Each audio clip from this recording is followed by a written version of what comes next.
So, second time in Brazil, right? Yeah, yeah. The first time was with Transatlantic. What? Yes, I was here. 3 or 4 years ago. Yeah, 2014. So, what are your expectations for tonight? Oh, no, we're not playing that. But I'm hoping to hear everyone singing along with the themes and the keyboard lines. Be sure.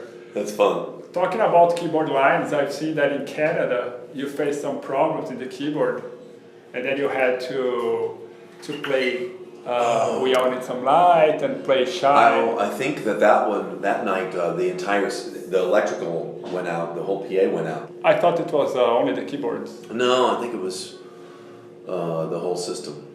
A lot of stuff. But my keyboards did go out in Santiago. But the mixing console was frozen too. We had all kinds of issues. Yeah. But it was good anyway. God makes up the difference. Yeah. And so I hope that I hope that tonight you don't have any technical problems. But is there any chance? We always hope for that. Yeah. Is there any chance to listen We All Need Some Light? Oh, I don't think so. You don't think so? Okay. But the concert I guess is gonna be quite good. Probably the only way I would do We All Need Some Light is if I have to, because there's some kind of disaster. No, we don't want this. Yeah, No, we don't want no. this. So, The Similitude of a Dream, Yeah. another conceptual album. I'm a Ricky Wakeman fan, and I like his works like King Arthur in 1984, The Journey to the Center of the Earth. Right, yeah. And you also like to make this kind of albums, conceptual albums, right? I never did before. Like before the Snow album. Yeah. People kept asking me, when are you guys gonna make your double prog concept album? And I was like, oh man, it's so expected. Well, but and then, well, the Snow album happened but every time we usually resist doing it because it's so much more work. It's so long. If you're going to make something that long, you want to make sure that it's really good and it needs to be that long. And of course, that's what we felt with Similitude of a Dream. It needed to be as long as it was, and just the way it all worked out was just so amazing. But yeah, I enjoy working on conceptual pieces. Yes. When I think in conceptual pieces, I think in soundtracks, right? And I had the pleasure of meeting Ennio Morricone, the soundtrack composer. I don't know if you know him or like him. I don't know him. Yeah, he's a soundtrack composer like John Williams and Oh yeah. Do you have any influence of this classical music composer besides Beethoven, like let's say soundtrack composers? Oh, the newer guys, you mean? Newer composers? Yeah. Probably not very much. I mean, I listen to a lot of classical music, but mostly older things. Rachmaninoff might be the most current. Yeah. Yeah. Rachmaninoff. Yeah. Oh, that's tough, right? Oh, that's great. So I was watching the Making of a Dream. I really like this kind of footage that you make behind the scenes. Good. It's pretty cool. You are close to the fan, right? So it's pretty nice. And at first, I thought it was a joke, but it seems that Portnoy had some problems with you guys because of double album. Yeah, he didn't want to do a double album at all. Yeah. He was really against it. No, it was no joke. Yeah, then I noticed. Yeah. But it was because of the theater new double album or something like. Yeah, that was part of it. That was a big part for him. But I think he also felt like the stuff that we had sketched out for the second half, that I had sketched out for the second half, wasn't good enough. And he was right. So once we finally decided that we would go ahead and work together on it, I think we made a great second disc. Yes, it is. I think it's brilliant. I face Similitude of a Dream. I see like Snow Part 2, because you have the acoustic guitars and the piano solos, and it's pretty much alike, let's say, by music, not the idea, but musically talking. Have you ever compared Snow album with the Who's Tommy? I don't know. I haven't heard a lot of comparisons. Because there. because Jon Snow and Tommy, they have a decision to take, a way to take. One is blind, the other one doesn't know which way to take. Sure. Well, I mean, I can see the similarities. They're both kind of on a spiritual journey, and a lot of it. And Lamb Lies Down is sort of a journey, also a spiritual journey. That's what Peter Gabriel described it as, a kind of Pilgrim's Progress thing. Yeah. And so, yeah, a lot of concept albums are like that. And concept albums, what are your favorites from other groups? Do you have one? Because Mike has his list, right? He's a list maker, the way you like to say, right? He is. I'm not so much, but off the top of my head, let's see, Tommy, and Tommy and Quadrophenia, actually both. Really, I don't like Quadrophenia. I do. I lived on it when I was young. Yeah. I would lived on albums. I did. That's all I would listen to for months. But that's Quadrophenia was because you are older than me, right? Yeah. So, right. Sure. Yeah. I was 12 or something when that came out. Maybe 14. I don't know. But Jesus Christ Superstar, the original one, was one I lived on a lot when I was young. Let's see, Thick as a Brick is really a concept album, and yes, it's a great one. By the way, they released the second one. I don't know if you know. There is a Thick as a Brick Part 2. Oh, really? When Jethro Tull came to São Paulo, he played the first album full entirely, and then he played again the two. It's not as good as the first one, but it's not like a Testimony 2, which is as good as the first one, in my opinion. Oh, right? well, thank you. Yeah, thank you. right. Let's see, of course, Lamb Lies Down. Yeah. Genesis. Yeah. Okay. Yeah, those are all great. And The Wall. The Wall. I am not a big Pink Floyd guy, so I never got into The Wall. Please, neither am I. But I love The Wall.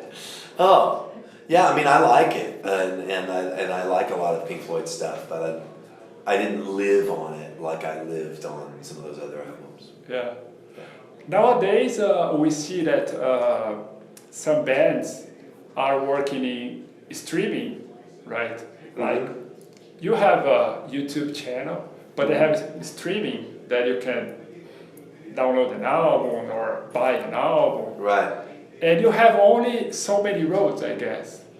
Because we have services like Spotify, for example, but we can't find your work in those things. Is something of Radiant Records or? Well, neither Mike or I are really interested in like Spotify or some of those things because it just doesn't seem to make sense to us. Yeah. And so, I always try to not have my things on there because it's just, it makes no sense. Well, it doesn't really make sense. It costs a lot to make our albums, Yeah. And without going into it, I mean, everybody that works on it, from the engineers and all the players and everybody needs to be compensated, and so it doesn't make any sense to just kind of, if you could, unless you have to give it away, we try not to just give it away. We'd like for people to value it enough to. Yeah, I agree. Pay for it. Yeah, I pay for it. Yeah. I guess it's the best way. But you know that the market is kind of changing. Then sure it is. I met with Adson. He's gonna play here, right? Yes. Brilliant musician. Mm-hmm. So do you listen to any Brazilian prog bands or any Brazilian band or any Brazilian composer like Villa Lobos? I don't think so. Only maybe just things that people who maybe have given me. I listened to Adson's record, for example. Yeah. But no, I haven't really been exposed to much. No. So. Maybe you should. Yeah. To open your horizons. Open my horizons, yeah. Right. Sure. So what I see in Neal Morse band is that you are an amazing band. I am a huge fan of your work. But you are not as big as, let's suppose, Metallica. And Oh, sure. even though we're small. yeah, and even though you were playing in places like Israel, and then Brazil, and then Chile, Argentina, places that maybe it's a little bit more difficult to get in, right? And I face this like a way to unite people, unite cultures, right? Yeah. Unite. So because I think music has this power, right, to join everyone.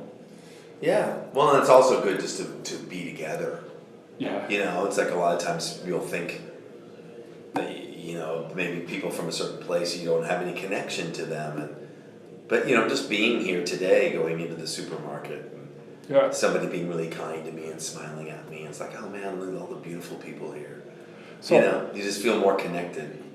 as you Which do is in great. Nashville, Yeah, sure. because it's your city, right? Yeah.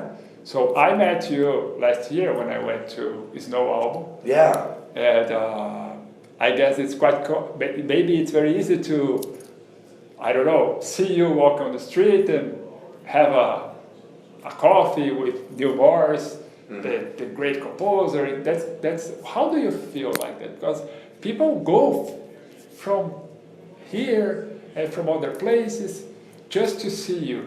How is that for you? Because I mean, you Well, are. it's amazing. It's great. Yeah. Yeah, sure. I mean, when you write music and I was working on music for years and years and years with no audience, and so it's great to have an audience and Yeah. great to have people appreciate it, and it's just and the whole spiritual side of it is so wonderful. Morse Fest is, people have said, yeah, it's half concert, half like spiritual retreat. There's this, and community and fellowship, and there's a lot of really nice things that come along with it. And that's a legacy that you are letting for everyone. Because all the albums that you recorded, you are recording DVDs and letting for generations and Right. generations. Yeah. And this is amazing. Oh, Because right. when I have a son, I can show, this composer let a huge material for everyone, and I congratulate you for that. Oh, thank you. Thank you very much. How did you feel when last year we lost a person that for me it was one of the most important artists of the time, David Bowie? How did you feel? Was it very shocking to you? Oh, I knew that he was sick. Really? Yeah, I think I knew that. I can't remember how I did, but yeah. So I wasn't entirely shocked, but I was saddened by it. You're saddened by the passing of people. I was very sad about the passing of many people. Keith We've lost a Emerson. lot of, Keith Emerson, Greg Lake. Too many to even think about and remember them all. But it's always sad when people pass. You have recorded already a tribute to The Who, a tribute to Beatles, a tribute to Beatles again, because you made two, right? And do you have any idea of making a tribute to David Bowie, for example? Because I know it's one of the favorite albums, Mike's favorite albums. Yeah.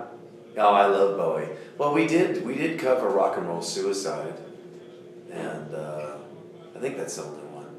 But I don't know. Yeah, I'll think about it. Yeah, think it. I guess it's going to be great. Yeah. Okay. Well, I'm not going to take too much of your time. All right. Man. And I'm going to make another question. Feel free not to answer if you don't want to. I tattooed this in my arm. Together we stand, divided we fall. Yeah. That is what I talk to you, that music can unite people. How do you think that nowadays someone has the idea of, I don't know, building a wall to separate people from one another? Oh, yeah. Well, I'm not very political generally, because I feel like politics divides people. Yeah, also.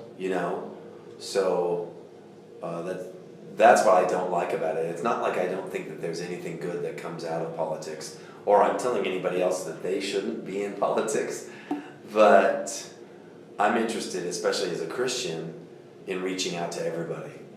You know, so